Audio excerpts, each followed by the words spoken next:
हिंदू धर्म में गंगा सप्तमी को सबसे शुभ दिनों में से एक माना जाता है। इस दिन को गंगा जयंती के रूप में भी जाना जाता है। हिंदू पंचांग के अनुसार गंगा सप्तमी वैशाख महीने के शुक्ल पक्ष की सप्तमी तिथि को मनाई जाती है। गंगा सप्तमी को उत्तर भारत में बड़े उत्साह के साथ मनाया जाता है। हिंदू धर्म में गंगा नदी पवित्र नदियों में से एक है, जिनकी आराधना देवी के रूप में की जाती है। वैशाख माह के शुक्ल पक्ष की सप्तमी तिथि देवी गंगा को समर्पित है। इसे जहानु सप्तमी के रूप में भी जाना जाता है। इस वर्ष गंगा सप्तमी 14 मई 2024 को मनाई जाएगी। सप्तमी तिथि 13 मई को शाम 5:20 से 14 मई को शाम 6:49 तक मान्य है। इस वजह से गंगा सप्तमी 14 मई को मनाई जाएगी। गंगा सप्तमी का शुभ मुहूर्त 14 मई को सुबह 11:26 से दोपहर 2:19 तक मान्य है। इस मुहूर्त की अवधि 2 घंटे 53 मिनट तक है।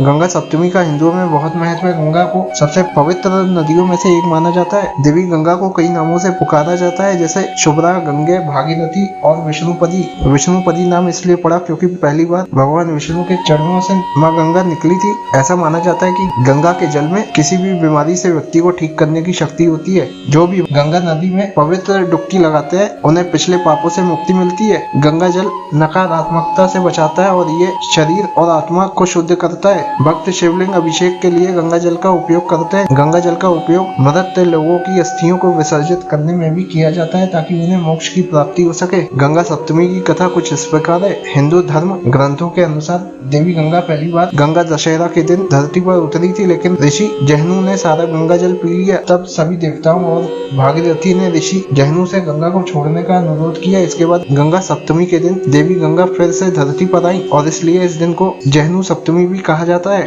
गंगा सप्तमी से जुड़ी एक और कथा है। एक बार कौशल के राजा भागीरथ परेशान थे क्योंकि उनके पूर्वज बुरे कर्मों के पापों से पीड़ित थे। भागीरथ चाहते थे कि वे इससे मुक्त हो, इसलिए उन्होंने ब्रह्मा की कठोर तपस्या की और भगवान ब्रह्मा ने उन्हें आश्वासन दिया कि गंगा पृथ्वी पर आएंगी, उनके पूर्वजों की आत्मा को शुद्ध करेंगी। लेकिन वह जानते थे कि देवी गंगा का प्रवाह सब कुछ नष्ट कर सकता है। तब ब्रह्मा जी ने भागीरथ को भगवान शिव की पूजा करने के लिए कहा, क्योंकि वही गंगा के प्रवाह को नियंत्रित कर सकते हैं। इसलिए उन्होंने अपनी कठोर तपस्या से भगवान शिव को प्रसन्न किया और इस शुभ दिन देवी गंगा पृथ्वी पर उतरी। इसलिए देवी गंगा को भागीरथी के नाम से भी जाना जाता है। गंगा सप्तमी की पूजा विधि इस प्रकार है। गंगा सप्तमी के दिन ब्रह्म मुहूर्त में उठकर सभी दैनिक कार्यों से निवृत्त हो जाए, फिर गंगा नदी में स्नान करें और यदि स्नान संभव न हो तो गंगा जल नहाने के पानी में मिलाएं। गंगा नदी में स्नान के समय सूर्य देव को अर्घ अवश्य दे। सूर्य अर्घ के बाद भगवान शिव का ध्यान करके उनके मंत्रों का जाप करें। फिर हर हर गंगे का उच्चारण करते हुए नदी में क्षमता अनुसार डुबकी लगाएं। संभव हो तो 3 डुबकी अवश्य लगाएं, इससे अक्षय पुण्य की प्राप्ति होती है। माँ गंगा को